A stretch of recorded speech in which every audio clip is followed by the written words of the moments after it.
GT road अर्थात grand trunk road. बचपन से आपने यही पढ़ा और सुना होगा कि भारत की इस सबसे पुरानी और लंबी सड़क का निर्माण शेर शाह सूरी ने कराया था। सामान्य ज्ञान के प्रश्नों से लेकर जनमानस तक में ये बात अच्छी तरह से बिठा दी गई है, लेकिन आपको ये जानकर आश्चर्य होगा कि भारतीय इतिहास की पुस्तकों में लिखे गए ढेरों अन्य झूठों की तरह ये भी एक सफेद झूठ है। आज के अफगानिस्तान से पाकिस्तान होते हुए दिल्ली, कोलकाता और ढाका को जोड़ने वाली इस सड़क का अस्तित्व महाभारत काल के भी पहले का है। सबसे पहले वेद व्यास रचित महाभारत में इसका वर्णन मिलता है। इसमें किरात, गंधार, कंबोज और यवन तक जाने के मार्ग की बात कही गई है। तब इसे उत्तर पथ कहा जाता था। मुगलों के आने तक यही नाम प्रचलित रहा। लगभग 2500 वर्ष पहले मौर्य काल के अभिलेखों में बार बार उत्तर पथ का वर्णन आया है। वहां इसे प्राचीन मार्ग कहा गया है। उस दौर में आए यूनानी यात्री मेगास्थनीज अपनी पुस्तक इंडिका में लिखते हैं कि पश्चिम को पूर्व से जोड़ने वाली ये सड़क व्यापार और आवागमन का सबसे बड़ा माध्यम है। तक्षशिला से पुरुषपुर, हस्तिनापुर, ताम्लक और पाटलिपुत्र इत्यादि नगर इससे आपस में जुड़े हैं। प्राचीन अभिलेखों के अनुसार उत्तर पथ अनेक सहायक मार्गों से उत्तर भारत के सभी बड़े नगरों को आपस में जोड़ता था। इसकी कई सहायक सड़कें सिल्क रूट के साथ जुड़ी हुई थीं, जिनसे पश्चिमी और उत्तरी क्षेत्रों के साथ व्यापार और सांस्कृतिक आदान प्रदान होता था।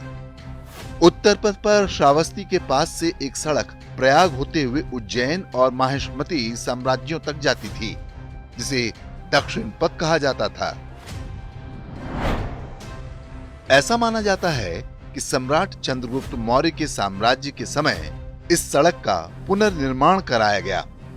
सम्राट अशोक ने इसके दोनों ओर वृक्ष लगवाए और धर्मशालाओं का निर्माण कराया।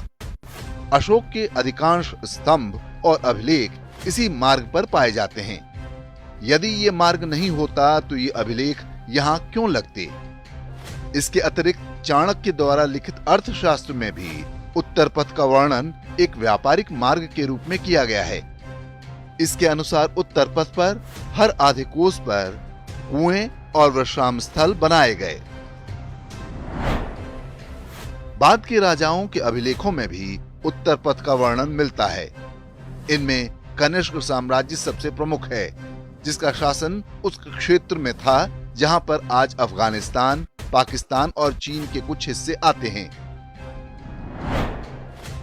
इतिहास के साक्ष्यों के अनुसार 16वीं शताब्दी में शेर शाह सूरी ने काबुल से चटगांव तक जाने वाले उसी मार्ग के कुछ हिस्सों की मरम्मत कराई थी।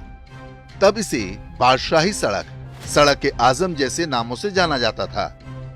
लेकिन क्या इतने मात्र से शेर शाह सूरी को पूरी सड़क का श्रेय मिल जाना चाहिए?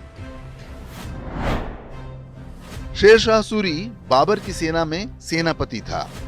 बाद में उसने बाबर के बेटे हुमायूं से बगावत करके सूरी वंश की स्थापना की।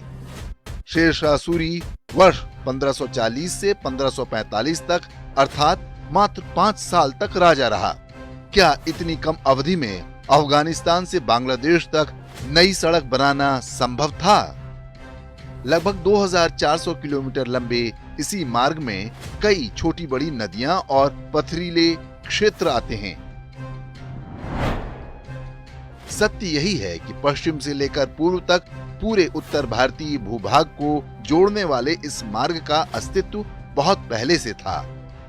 महाभारत के बाद से इसका लिखित इतिहास भी उपलब्ध है।